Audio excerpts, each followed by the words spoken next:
Hi, hello, Namaskara. Welcome back to my YouTube channel Solid Edge with Suman. So in this video tutorial, I'll be teaching you how to create another 3D model using a simple sketch. So ಈ ಒಂದು video ಟ್ಯುಟೋರಿಯಲ್ನಲ್ಲಿ ನಾನು ನಿಮಗೆ ಇನ್ನೊಂದು 3D model ಯಾವ ರೀತಿ create ಮಾಡಬೇಕು ಅನ್ನೋದನ್ನು simple ಸ್ಟೆಪ್ಸ್ನ ಮೂಲಕ ಹೇಳ್ಕೊಟ್ಟಿದ್ದೀನಿ. ಸೊ ನೀವು ಇನ್ನೂ ನನ್ನ ಪ್ರೀವಿಯಸ್ ವೀಡಿಯೋಗಳನ್ನ ನೋಡಿಲ್ಲ ಅಂತಂದರೆ ಆ ವಿಡಿಯೋಗಳ ಲಿಂಕನ್ನು ನಾನು ಡಿಸ್ಕ್ರಿಪ್ಷನ್ ಬಾಕ್ಸಲ್ಲಿ ಕೊಟ್ಟಿರ್ತೀನಿ, ದಯವಿಟ್ಟು ಹೋಗಿ ನೋಡಿ. If you are watching this channel for the first time, please like this video, share this video and subscribe to my YouTube channel. ನೀವು ನನ್ನ ಚಾನಲ್ನ ಮೊದಲ ಬಾರಿಗೆ ನೋಡ್ತಾ ಇದ್ದರೆ ದಯವಿಟ್ಟು ಲೈಕ್ ಮಾಡಿ, ಶೇರ್ ಮಾಡಿ, ಸಬ್ಸ್ಕ್ರೈಬ್ ಮಾಡ್ಕೊಳ್ಳಿ.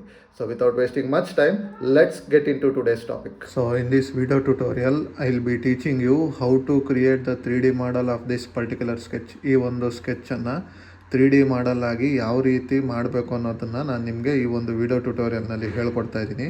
So let us first open the Solid Edge software. So after opening the Solid Edge software, go to solid part. So in the solid part you need to go for the sketching. So here first you need to model this front profile what you are seeing right now. So ಈ ಒಂದು front ಪ್ರೊಫೈಲ್ನ ನೀವು ಮಾಡಲ್ ಮಾಡಿಕೊಂಡು ತದನಂತರ ನೀವು ಅದಕ್ಕೆ ಮೆಟೀರಿಯಲ್ನ add ಮಾಡ್ತು ಅಂತಂದರೆ ಈ ಒಂದು 3D ಮಾಡೆಲ್ ಕಂಪ್ಲೀಟ್ ಆಗುತ್ತೆ.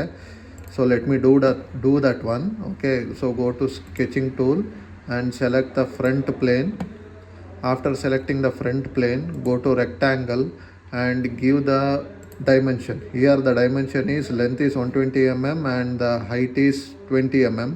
Okay, so give that dimension. The width is 120 mm and height is 20 mm and the angle is 0. Okay, so place the rectangle somewhere here. Okay, after placing the rectangle you need to fix this rectangle to the origin point. In order to do that, so you need to specify the dimension first. Go to smart dimension here and specify the dimension. Okay, after specifying the dimension, go to end dimension, distance between. So give the distance from this line to this line. It is the half of the 120, that is 60. Okay, and also give the distance from this line. One second, give the distance from this line to this line. So it is of 10 mm.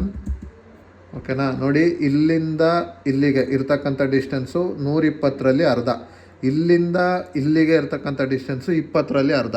ಓಕೆನಾ, so ಇಷ್ಟು ಮಾಡಿದ್ದಾದಮೇಲೆ ನಿಮ್ಮ ಒಂದು ಏನು ಮಾಡಿದಿರಲ್ಲ rectangle ಅದು origin ಪಾಯಿಂಟ್ಗೆ set ಆಗಿರುತ್ತೆ.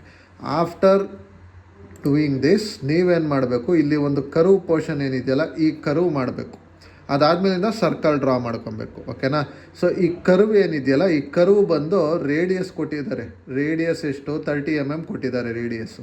So first ನೀವು 30 mm ರೇಡಿಯಸ್ಗೆ ನೀವು ಏನು ಮಾಡಬೇಕಪ್ಪ ಅಂತಂದರೆ ಇಲ್ಲಿಂದ ಒಂದು ಆರ್ಕ್ನ ಡ್ರಾ ಮಾಡ್ಕೋಬೇಕು. In order to do that ನೀವು ಇಲ್ಲಿ ಟ್ಯಾಂಜೆಂಟ್ ಆರ್ಕ್ ಅಂತಕ್ಕಂಥ ಡ್ರಾಪ್ ಡೌನ್ ಸೆಲೆಕ್ಟ್ ಮಾಡಬೇಕು. ಅದರಲ್ಲಿ ಆರ್ಕ್ ಬೈ ಸೆಂಟರ್ ಅಂತ ಇರುತ್ತೆ, ಆ ಆಪ್ಷನ್ನ ಸೆಲೆಕ್ಟ್ ಮಾಡ್ಕೊಳ್ಳಿ. ಓಕೆನಾ, ಆಪ್ಷನ್ ಸೆಲೆಕ್ಟ್ ಮಾಡಿಕೊಂಡು from from this mid line, ಈ ಮಿಡ್ ಲೈನಿಂದ give the radius. Here you need to specify the radius as 30 mm. Okay, so from draw the curve from here to here.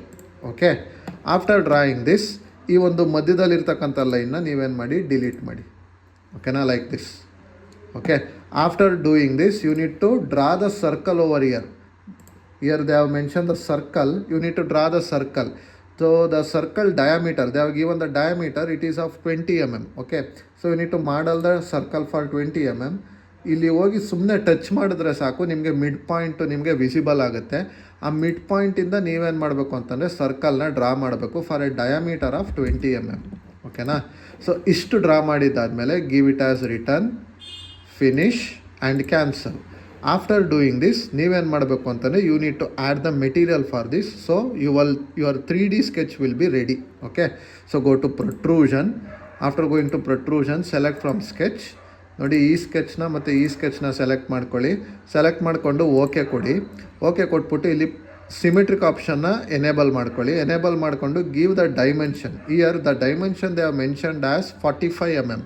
So ನೀವು 45 mm ಡೈಮೆನ್ಷನ್ನ mention ಮಾಡಬೇಕಾಗ್ತದೆ ಇಲ್ಲಿ, 45 mm. So give it as okay, finish, cancel. ಓಕೆನಾ, so ಇದಿಷ್ಟು ಮಾಡಿದ್ದಾದಮೇಲೆ ನಿಮ್ಮ 3D model ready ಆಗುತ್ತೆ. So ಈ 3D model ready ಆಗಿದ್ದಾದಮೇಲೆ ನೀವೇನು ಮಾಡಬೇಕು ಅಂತಂದರೆ ಅನ್ನೆಸಸರಿ ಸ್ಕೆಚಸ್ಸು ಮತ್ತು ಪ್ಲೇನ್ಸ್ನ ನೀವು ಹೈಡ್ ಮಾಡಬೇಕಾಗತ್ತೆ. So that your sketch will be look more accurately, ನಿಮಗೆ ಕರೆಕ್ಟಾಗಿ ಸ್ಕೆಚ್ಚು ಕಾಣಿಸುತ್ತೆ. ಹಾಗಾಗಿ ನಾನೇನು ಮಾಡ್ತಾಯಿದ್ದೀನಿ, ಬೇಡದೇ ಇರತಕ್ಕಂಥ ಒಂದು ಸ್ಕೆಚಸ್ ಆಗಿರ್ಬೋದು ಅಥವಾ ಪ್ಲೇನ್ಸ್ ಆಗಿರ್ಬೋದು ಅದನ್ನು ನಾನಿಲ್ಲಿ ಹೈಡ್ ಮಾಡ್ತಾ ಇದ್ದೀನಿ. ಓಕೆನಾ. See here this is the 3D model which you need to suppose to draw. ಓಕೆನಾ. ಇಲ್ಲಿ ನಮಗೆ ಸ್ಕೆಚ್ ಕೊಟ್ಟಿರೋದು ಅದೇ ರೀತಿ. ಸೊ ಆ ಸ್ಕೆಚ್ಗೆ ತಕ್ಕಂತೆ ನಾನು ನನ್ನ 3D ಮಾಡೆಲ್ನ ನಾನು ಮಾಡೆಲ್ ಮಾಡಿದ್ದೀನಿ. ಈ 3D ಮಾಡೆಲ್ನ ನಾನು ಯಾವ ವ್ಯೂನಲ್ಲಿ ಇಟ್ಟು ನಾನು ಸೇವ್ ಮಾಡಬೇಕು ಅಂತಂದರೆ I need to show it in the isometric view. In order to go to isometric view, press Ctrl+I in your keyboard so that the view will get to the isometric view.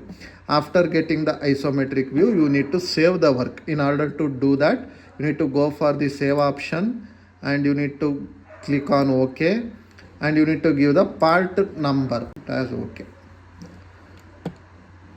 Okay, I hope everyone are clear about the today's concept of creating the 3D model. If you have any kind of doubt, feel free to ask me in the comment section. ನಿಮಗೆ ಈ ಒಂದು content ಇಷ್ಟ ಆಗಿದ್ದಲ್ಲಿ ದಯವಿಟ್ಟು like ಮಾಡಿ, share ಮಾಡಿ, subscribe ಮಾಡ್ಕೊಳ್ಳಿ. Thank you for watching this video.